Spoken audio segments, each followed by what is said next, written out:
District judiciary clerk के examination में जो भी ट्रांसलेशन आती है उनके मैं आपको थोड़ी सी प्रैक्टिस करवा दूंगा, ताकि आपको जो उसका डिस्क्रिप्टिव एग्ज़ामिनेशन होगा उसमें कोई तकलीफ़ ना हो या दिक्कत ना आए।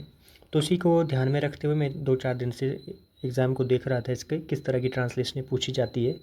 तो मैंने ओवरव्यू इसका देख लिया है और हम शुरू भी वहीं से करेंगे जहाँ से हमें शुरू करना चाहिए था।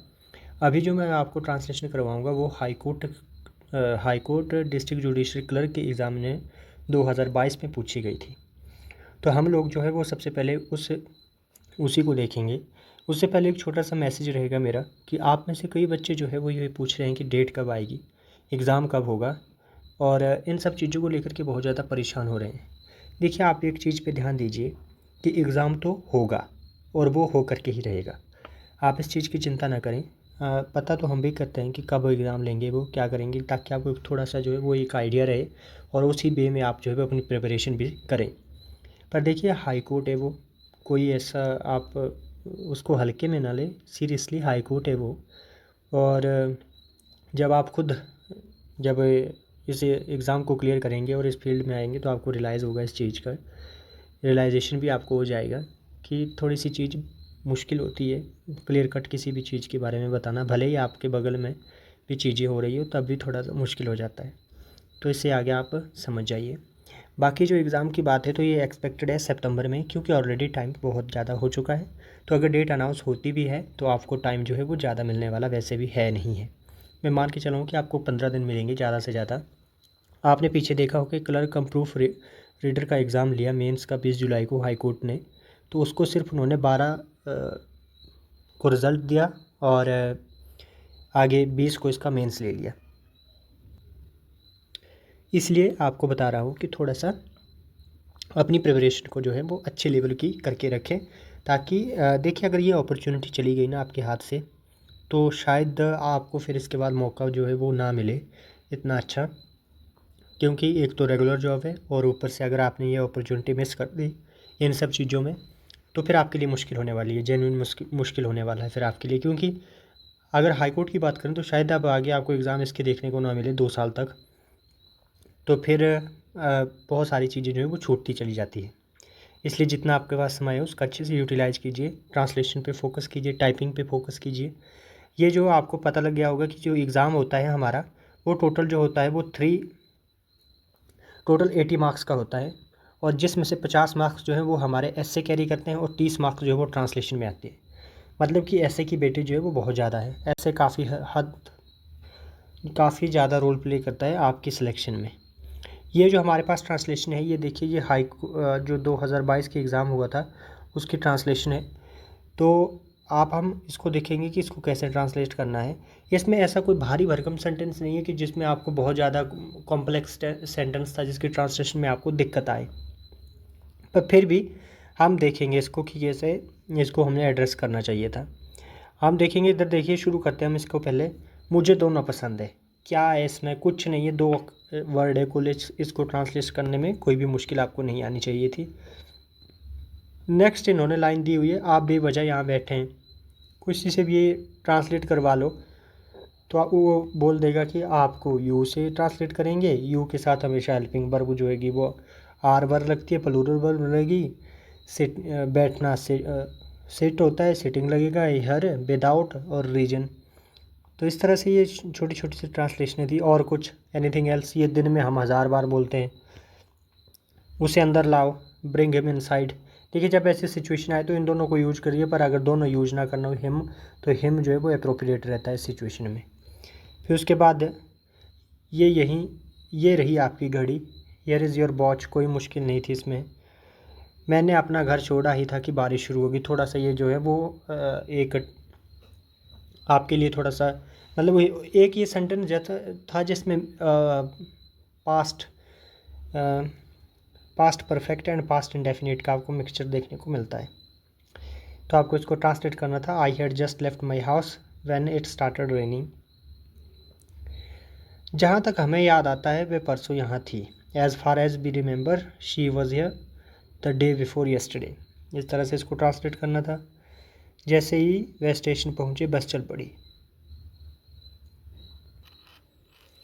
उसके बाद हम देखेंगे कि हमारा जो नेक्स्ट सेंटेंस है, देखिए जैसे as soon as they reach the station the bus departed, तो ये इसकी ऐसे ट्रांसलेशन करनी थी। ना तो राम ना तो उसकी बहन बगीचे में खेलते हैं, neither Ram nor his sister plays in the garden. अब इसमें थोड़ा सा ये बीच बीच में अच्छे सेंटेंस भी पूछ लिए जाते हैं, पर अगर 15 में से अगर आपने 10 भी ठीक कर दिए तो ये एक आपके बहुत डिसेंट स्कोर है, और आपको जो मैंने इससे करवाए हुए हैं वो काफ़ी शानदार है। अगर आपने उनको एड्रेस कर लिया तो आपके बहुत अच्छे नंबर आ जाएंगे। एक लड़के ने मुझे ऐसे भेजा था पिछले 1-2 दिन पहले, इतना अच्छा ऐसे लिखा हुआ था उसने, मुझे लगता है कि अगर मैंने उनको बताया भी था कि 20 से ऊपर स्कोर करेंगे अगर आपने ऐसा फाइनल में लिख दिया तो। मेरा मित्र आया, बजाय लिखने के वे पढ़ना पसंद करेंगे। इसकी translation, instead of writing they would prefer to read. मेरा मित्र आया और हम सैर पर निकल पड़े। My friend came and we went out for walk. तो आप एक ध्यान दे रहे हैं एक चीज़ पे इस ट्रांसलेशन में, कि एक चीज़ बहुत इसमें जो past perfect and past indefinite का इन्होंने जो कॉम्बिनेशन बनाया हुआ है ना, वो काफ़ी अच्छा यहाँ पे देखने को मिल रहा है हमें। मतलब कि पास्ट परफेक्ट टेंस पे बेस्ड जो ट्रांसलेशन है वो हमें ज़्यादा देखने को, हम 3 अभी ट्रांसलेट कर बैठे हैं। मुझे आज रात राम से मिलने की उम्मीद है। I hope to meet Ram tonight. Simple सी चीज़ की भी। अपने पिता की पदचाप सुनकर लड़के भाग गए। Hearing their father's footsteps the boys run away. तो ये भी इसकी ट्रांसलेशन होनी थी। बड़े प्रयासों से उसने सफलता पाई है। ये achieved success with great efforts. Then उसके बाद नेक्स्ट है हमारा, बेसी क्षण आ रहा है। He is coming right now. Simple सी है, इसमें भी कोई ज़्यादा मंतर नहीं है। फिर उसके बाद हिंदी की बात करें हम, तो हिंदी में भी देखिए जो ट्रांसलेशन थी इंग्लिश टू हिंदी, अब उसको देखते हैं। At most he might have 1,000 rupees on him. तो अधिक से अधिक उसके पास 1,000 रुपये हो सकते हैं। देखिए थोड़ा सा जिसकी अगर हम बर्ड टू बर्ड ट्रांसलेशन देखें तो वो थोड़ा सा इसका अटपटा सा लग रहा है, पर इसके ट्रांसलेशन ऐसे कर सकते थे हम। He went out of his way to introduce me to everyone there. उसने अपनी ओर से अतिरिक्त प्रयास किया मुझे वहाँ सभी से मिलवाने के लिए। फिर उसके बाद जो है, today he has come out in his true colours. तो आज उसका असली रूप सबके सामने आ गया। इस तरह से आप इसको ट्रांसलेशन कर सकते थे। You shouldn't take undue advantage of this situation. तुम्हें इस स्थिति का अनुचित लाभ नहीं उठाना चाहिए। फिर उसके बाद नेक्स्ट जो था हमारा, excuse me would you mind helping me. माफ़ कीजिए, क्या आप मेरी मदद करेंगे। इसकी ट्रांसलेशन ऐसे कर सकते थे। How many siblings do you have. आप कितने भाई बहन हैं। सिंपल सी बात। The truth is always bitter. सच हमेशा कड़वा होता है। इस तरह से ऐसी दिनचर्या में भी कितनी बार हमें ये सब देखने को मिल जाते हैं। Don't play with birds. शब्दों के साथ मत खेलो। इस तरह के translation. I know what you all you do behind my back. मुझे पता है कि आप मेरी पीठ के पीछे क्या क्या करते हो। तो ये इस तरह की ट्रांसलेशन बर्ड टू बर्ड भी बहुत ईजी है। ये एक था, देखिए इसकी इन चीज़ों की बात करता हूँ मैं। You are grounded. तो अब इसके लिए देखिए, इसकी वैसे तो अलग अलग हो सकती है, पर मुझे लगता है कि इसकी ट्रांसलेशन हम इस हिसाब से कर सकते थे। बाकी अगर आपको कुछ और लग रहा है तो आप कमेंट में बता सकते हैं।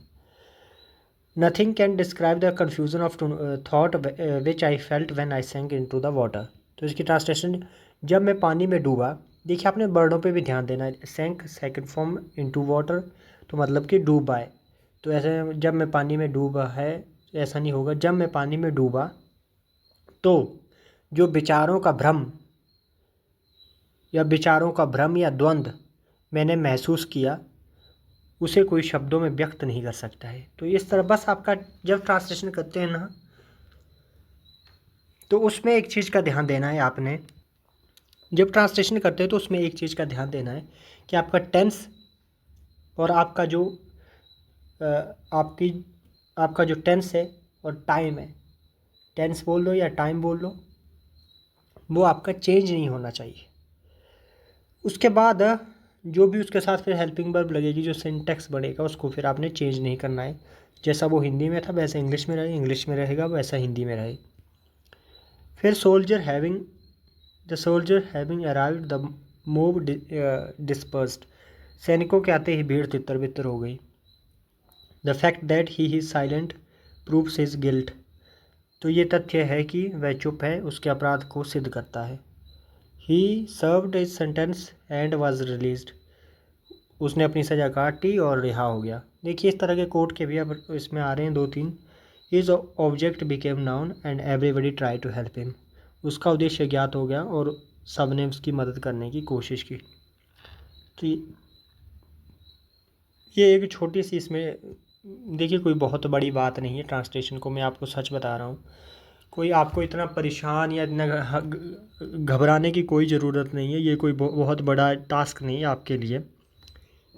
मैं आपको बता रहा हूँ कि अगर आपने एस्से में क्लियर कट में बता देता हूँ, अगर एस्से की बात करूँ मैं और ट्रांसलेशन को एक साइड पे रख देता है, तो अब आपने खुद बताना है कि अगर आप लोगों ने एस्से में 40 के आसपास नंबर ले आए, आप 40 ± 2 कर लो आप ये, और इसमें सिर्फ़ और सिर्फ मैं 18 मार्क्स की उम्मीद कर रहा हूँ आपसे कि आपने 18 ± 2 मार्क्स इतने तो आप ले ही आओगे। मुझे थोड़ा बहुत भी आपको ग्रामर की इफ बट आता है तो आपका काम बन जाएगा। इसमें जो मैं आपको करवाऊँगा 5-10 सेट उनको भी कर लेंगे आप, तो मुझे लग रहा है कि 5-7 तो उसमें से भी फंस जाएंगे आपके लिए, तो आपका काम जो है वो ईजी हो जाएगा।